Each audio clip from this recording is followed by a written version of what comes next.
नमस्कार, स्वागत है न्यूज 18 पंजाब हरियाणा में। मैं आपके साथ कुलदीप भारद्वाज। हरियाणा प्राइम की शुरुआत करेंगे हिसार से, जहां आसमान में लड़ाकू विमानों का शौर्य प्रदर्शन देखने को मिला। भारतीय वायुसेना की सूर्य किरण टीम ने आज हिसार एयरपोर्ट पर रिहर्सल की। कल एयर शो में मुख्य अतिथि के रूप में मुख्यमंत्री नायब सिंह सैनी शामिल होंगे। फ्लाइट लेफ्टिनेंट कमल संधू ने एयर शो की जानकारी दी। इस दौरान विद्यार्थियों और जनता ने एयर शो पर खूब उत्साह दिखाया। एनसीसी कैडेट्स और वायुसेना से उन्हें भी प्रेरणा मिली है।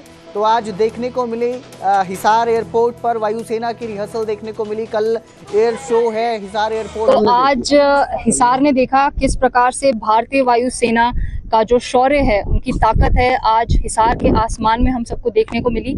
इस तरह का एयर शो संभव हो पाया है इंडियन आर्मी, इंडियन एयरफोर्स और जिला प्रशासन के संयुक्त एफर्ट्स के कारण ही। और आज आप देख सकते हैं कि ये जो शो इतना सक्सेसफुल बना है, ये हो पाया है डॉट ऑन टारगेट डिव और हिसार जिला प्रशासन के कंबाइंड एफर्ट्स के द्वारा। इस शो में हमने देखा किस प्रकार हिसार वालों ने अपना पूरा योगदान दिया, अपना पूरा जोश दिखाया, इतना प्यार दिखाया हमारी टीम को। और हम बहुत ही खुशनसीब हैं कि इस तरह का हमें सपोर्ट मिला। कल एक और बार इस टीम का प्रदर्शन होगा हिसार के आसमान में। ये कल फिनाले शो होगा, जिसमें आप देखेंगे 9 विमान किस प्रकार एकजुट होकर 5 मीटर से भी कम की दूरी पर उड़ान भरते आपको नजर आएंगे। और जो भी आज ये शो नहीं देख पाए, उन सबसे निवेदन है कि कल जरूर आइएगा। कल हिसार में सूर्य किरण टीम का फिनाले है और हमें यकीन है कि आज जितने लोग थे उससे भी ज्यादा मात्रा में कल लोग आएंगे और हमें अपना प्यार देंगे। तो वहीं दिल्ली यूनिवर्सिटी चुनाव जीतकर आर्यन मान बहादुरगढ़ में अपने घर पहुंचे हैं। आर्यन मान ने इस दौरान कुल देवता बाबा हरिदास मंदिर में माथा टेककर आशीर्वाद लिया और चुनावी जीत का श्रेय गांव और सभी छात्रों को दिया। खिलाड़ियों को बेहतर सुविधाएं और साधन उपलब्ध करवाने का भी उन्होंने संकल्प लिया और कहा कि हर कॉलेज में मानसिक स्वास्थ्य काउंसलर नियुक्त किए जाएंगे। आर्यन मान ने 16,000 से अधिक वोटों से जीत दर्ज की है। ग्रामीणों ने आर्यन को मोमेंटो देकर सम्मानित किया।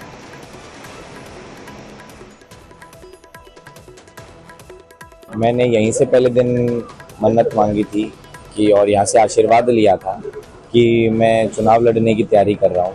आज जब मैं चुनाव जीत के आया तो सबसे पहले मैं अपने कुल देवता बाबा हरिदास जी के पास आया। बाबा हरिदास जी हमारे जो कुल देवता है, वो हमारे गांव और गांव गवांड पे आशीर्वाद रखते हैं। उन्होंने मेरे को भी आशीर्वाद दिया, मेरे सारे साथियों को आशीर्वाद दिया और मेरे बड़े बुजुर्गों ने भी आशीर्वाद दिया कि आज मैं दिल्ली यूनिवर्सिटी का अध्यक्ष बना।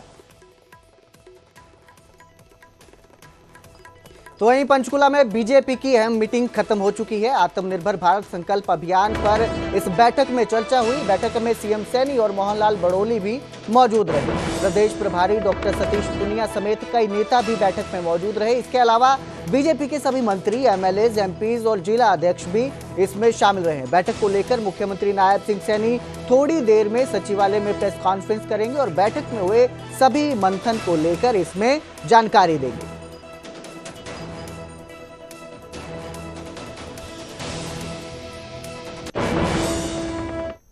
जींद गांव डुमरखा कला में किराना दुकान पर बड़ा हादसा हुआ है। फ्रिज का कंप्रेसर फटने से जोरदार धमाका हुआ, जिसके बाद दुकान में आग लग गई। आग लगने से सारा सामान जलकर राख हो गया है। हादसे में दुकान मालिक की पत्नी गंभीर रूप से घायल हो गई है। स्थानीय लोगों ने पानी डालकर आग पर काबू पाया। कंपनी मिस्त्रियों की लापरवाही से ये हादसा होने की आशंका जताई गई है। फिलहाल इस हादसे में जो महिला है, उसके चेहरे पर, उसकी आंखों में काफी गहरा जख्म हुआ है। इसके अलावा पैर में भी चोट लगी है, जिसका अस्पताल में इलाज किया जा रहा है।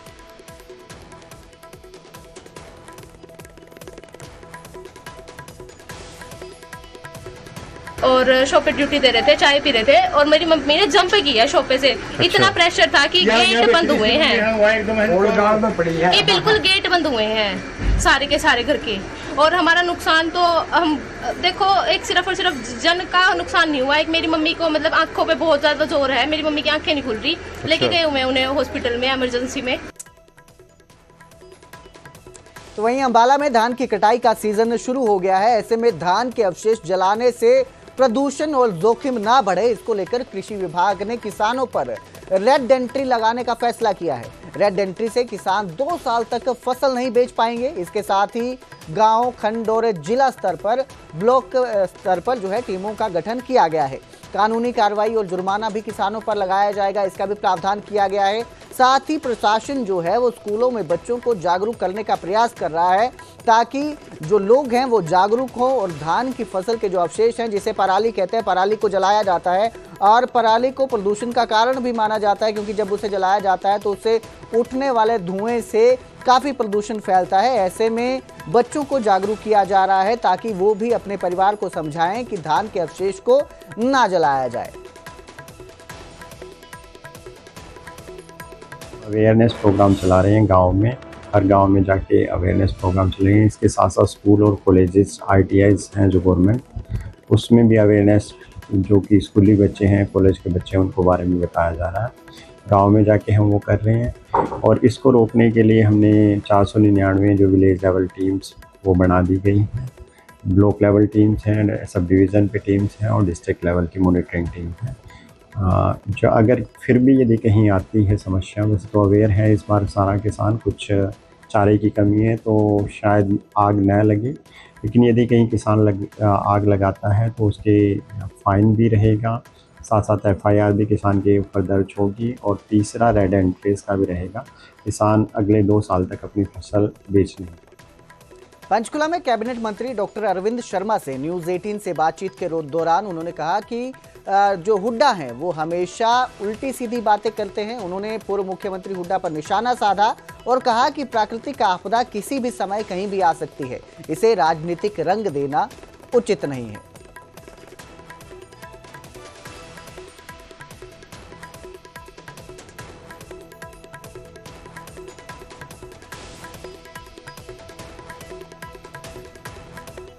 जो कभी अपने खेल और मेहनत से बेहतरीन भविष्य के सपने की उड़ान भरता था, आज सिर्फ डर, ठगी और संघर्ष की कहानी बयां कर रहा है। विदेश में कमाई का सपना लेकर निकला कबड्डी खिलाड़ी डोंकियों के जाल में ऐसा फंसा कि लाखों रुपए तो गंवाए, साथ ही 9 महीने की जेल की सजा भी काटनी पड़ी।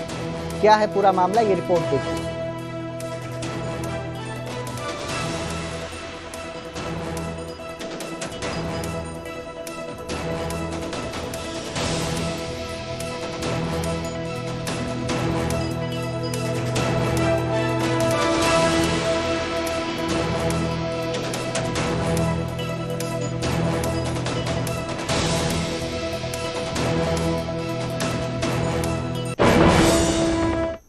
जो कभी अपने खेल और मेहनत से बेहतरीन भविष्य के सपने की उड़ान भरता था, आज सिर्फ डर, ठगी और संघर्ष की कहानी बयां कर रहा है। विदेश में कमाई का सपना लेकर निकला कबड्डी खिलाड़ी डोंकियों के जाल में ऐसा फंसा कि लाखों रुपए तक गंवाए, साथ ही 9 महीने जेल की सजा भी काटनी पड़ी।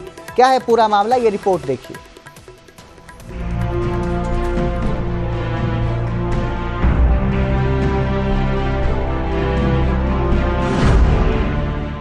कभी सपनों की दुनिया में उड़ान भरने वाला युवा आज अपने घर लौटकर सिर्फ दर्द और ठगी की कहानी बयां कर रहा है। एजेंट ने अमेरिका जाने के नाम पर 58 लाख रुपए की ठगी करी है। अंकित रानीला गांव का कबड्डी खिलाड़ी, जिसकी आंखों में था विदेश में कमाई करने का सपना और इसे पूरा करने के चक्कर में डोंकी के जाल में ऐसा फंसा कि 58 लाख रुपए गंवा बैठा। एजेंट ने अमेरिका जाने के नाम पर 58 लाख रुपए की ठगी करी है, जिसने बोला कि अमेरिका के लिए वर्क परमिट लगा के दूंगा, वीज़ा लगा के दूंगा और सीधा न्यूयॉर्क एयरपोर्ट पे उतारूंगा और तुझे अमेरिका भेज दूंगा, पर उसने ऐसा नहीं किया। जनवरी 2024 में सोनीपत के बहालगढ़ में कबड्डी की ट्रेनिंग के दौरान उसे करनाल निवासी युवक ने विदेश जाने का झांसा दिया। जुलाई 2024 में घर से निकलते ही डोंकियों ने उसे अवैध तरीके से कई देशों के चक्कर कटवाए।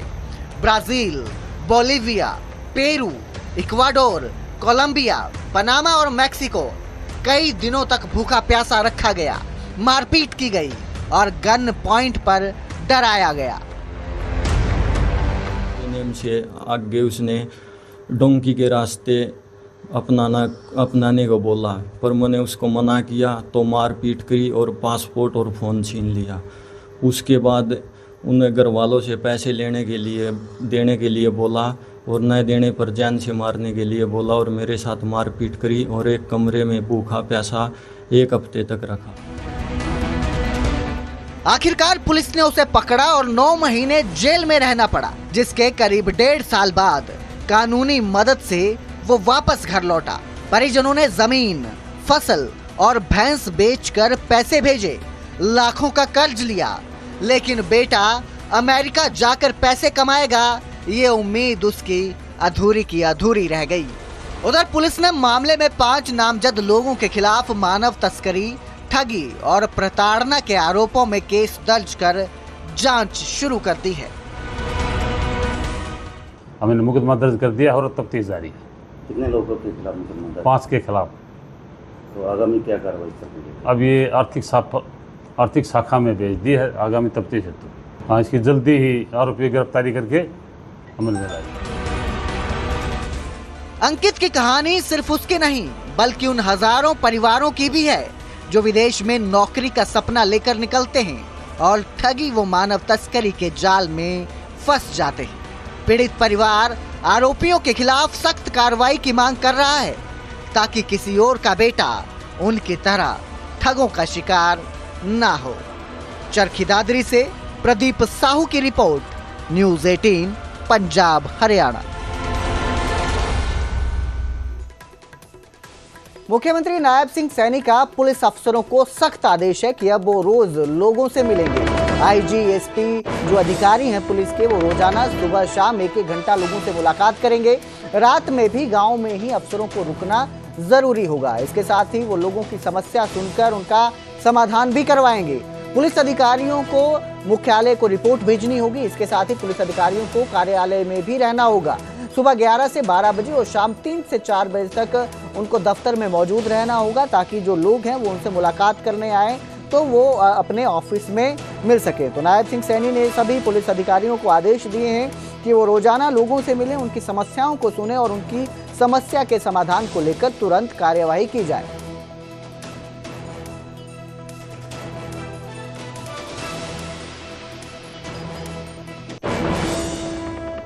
H1B वीजा की फीस में बढ़ोतरी से सियासी घमासान मच चुका है और इसी के बीच अंबाला में अनिल विज का बयान भी सामने आया। उन्होंने कहा कि अमेरिकी H1B वीजा का नया शुल्क जो है उसका भारतीयों पर कोई प्रभाव नहीं पड़ेगा। इसके साथ ही विज ने कांग्रेस पर भी तंज कसते हुए कहा कि माता पिता की भावनाओं का जो जिक्र किया गया था उसको लेकर उन्होंने कांग्रेस को घेरा है।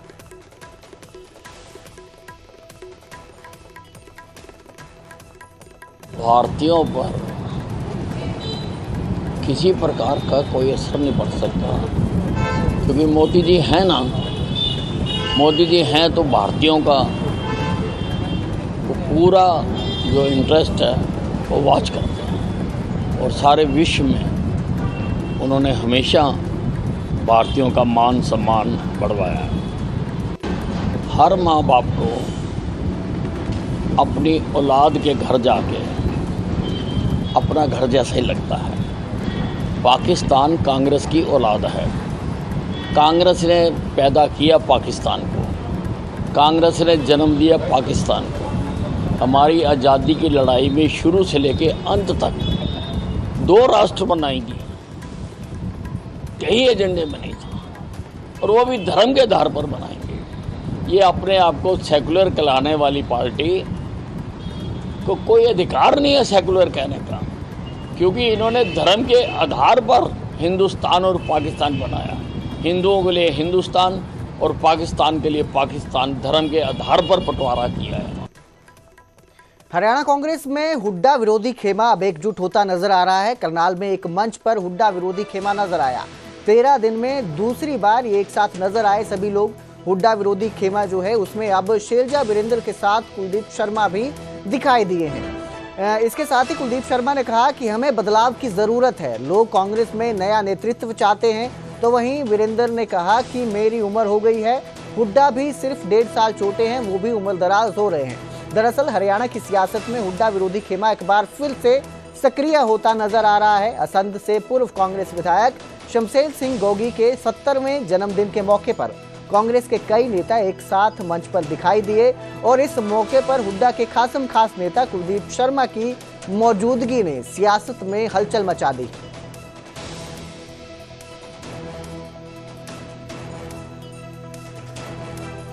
चाहे हरियाणा की बात कर ले, चाहे देश की बात कर ले,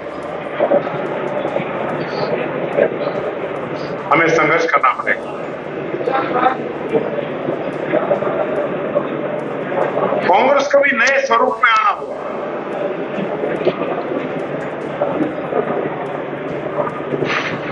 कांग्रेस का भी नया स्वरूप देखना चाहते हैं, लेकिन उसमें आपकी मदद करनी चाहिए। एक नया नेतृत्व कांग्रेस में उभरना चाहिए। उस नेतृत्व को उभारने में आपके सहयोग की आवश्यकता पड़ेगी और इसीलिए मैं गोगी जी आपने यहां सबको एकत्रित किया है। आपके जन्म दिवस को इस संकल्प दिवस के रूप में मैं कह रहा हूं, क्योंकि हमको सबको मिलकर शुचिता और अस्मिता की लड़ाई न केवल कांग्रेस में बल्कि कांग्रेस से बाहर लड़नी होगी और उसमें हम सबको एक होकर सहयोग एक दूसरा करके इस लड़ाई को जीतना भी होगा। जो आज का पाकिस्तान है उसमें जो निकास हुआ वो कौन सा काम था भाई? 15-20 किलो वजन कम कर दे, बाकी सारा मामला। हाँ, क्योंकि ये जितना तेजी से चलेगा, ये जो सत्ता में बैठे लोग हैं, ये ऐसे लोग हैं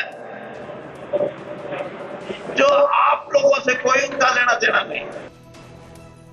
यमुनानगर में पुलिस और बदमाशों के बीच एनकाउंटर हुआ। दोनों तरफ से करीब 16 से 17 राउंड फायरिंग की गई। इस मुठभेड़ में 50,000 का इनामी बदमाश ढेर हो गया है। एनकाउंटर के दौरान एक सीआईए इंचार्ज को भी गोली लगी है।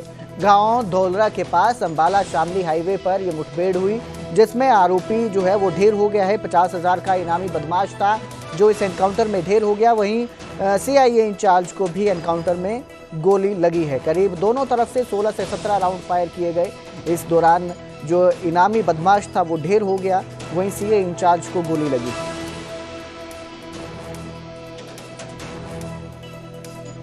टाउन में एक गोलीबारी की घटना हुई थी और बाद में जो 3 लड़के थे जिन्होंने मालटाउन यमुनानगर में फायरिंग की थी, उन्हीं लड़कों ने बाद में लाडवा में जाके भी एक ठेके पे फायरिंग की थी। तो आज पुलिस के पास पुख्ता जानकारी थी कि वो लड़का, उनमें से एक लड़का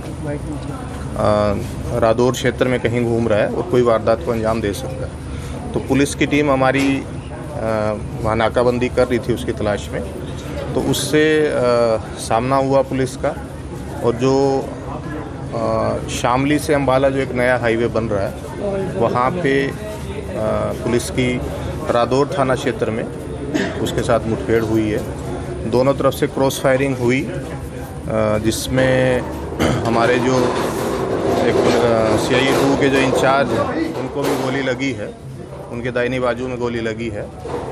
और जो इंजर्ड है उसको भी बुलेट इंजरीज है, जो एक्यूज है उसको भी बुलेट इंजरीज है। तो पुलिस ने तुरंत जो गाड़ी थी पुलिस के पास वहाँ पे, उसमें सीआईए इंचार्ज को और जो एक्यूज इंजर्ड है तो उसको जल्दी से जल्दी यहाँ पे सिविल हॉस्पिटल में लेके आए और यहाँ पे इलाज के दौरान। तो वहीं दिल्ली में भी गैंगस्टर के खिलाफ पुलिस का एक्शन नजर आया। दिल्ली में पुलिस और बदमाशों के बीच मुठभेड़ हुई, जिसमें रोहिणी में गोगी गैंग के 3 बदमाश गिरफ्तार किए गए हैं। क्रॉस फायरिंग में 2 बदमाश घायल हुए हैं। बदमाशों की कार से हथियार भी बरामद हुए हैं। जानकारी के मुताबिक ये सभी बदमाश कार में थे। पुलिस को इनके आने की भनक मिल गई थी। जब इन्हें रुकने के लिए कहा गया तो इन्होंने पुलिस पर फायरिंग की और भागने की कोशिश की, जिसके बाद पुलिस ने इनकी गाड़ी को टक्कर मारकर इन्हें रोका। एक दिन पहले भी रोहिणी जिले में गैंगस्टर के खिलाफ बड़ी कार्रवाई को अंजाम दिया गया था, जिसमें भारी मात्रा में कैश और हथियार बरामद हुए थे। और अब एक बार फिर जो पुलिस जो है वो एक्शन में दिखाई दे रही है और पुलिस ने मुठभेड़ के बाद 3 बदमाशों को गिरफ्तार किया है।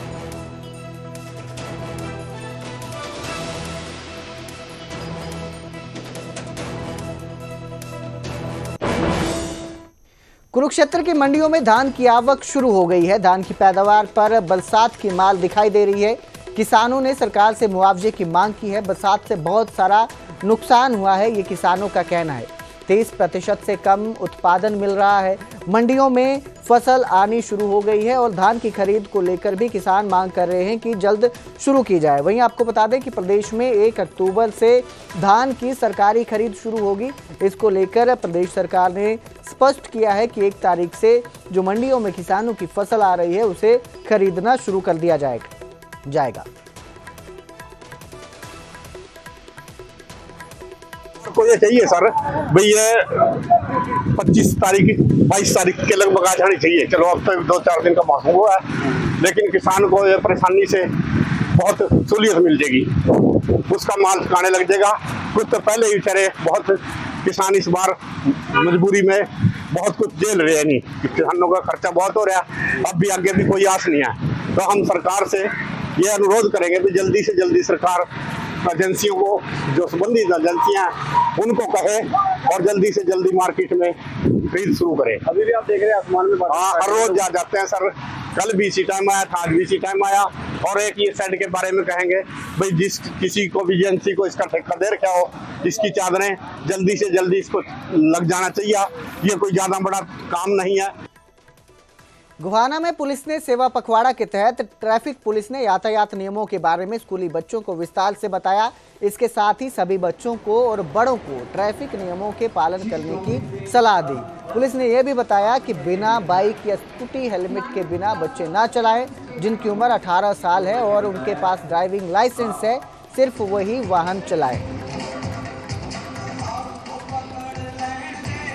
एसपी साहब यातायात, सीपी मैम सोनीपत, यातायात डीसीपी सोनीपत और डीसीपी मैम गोहाना के निर्देशन में ये कैंपेन चला हुआ है कि बच्चों को यातायात के नियमों के बारे में ज़्यादा से ज़्यादा जागरूक करना, कोई इंसिडेंट न हो और अपने जीवन में उतारें जिससे कोई दुर्घटना न हो, और अपने पेरेंट्स को भी समझाएं।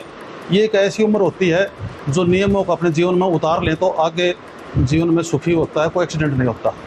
देखिए, कोई भी यातायात में विदाउट हेलमेट हो या विदाउट डॉक्यूमेंट्स हो या एज से कोई माइनर बच्चा है, उनके बारे में हम समय समय पर उनके खिलाफ कार्रवाई करते हैं, उनको समझाते हैं कि भाई यातायात के नियमों को फॉलो करो जिससे इंसिडेंट ना हो और दूसरों का भी जीवन सुरक्षित रहे।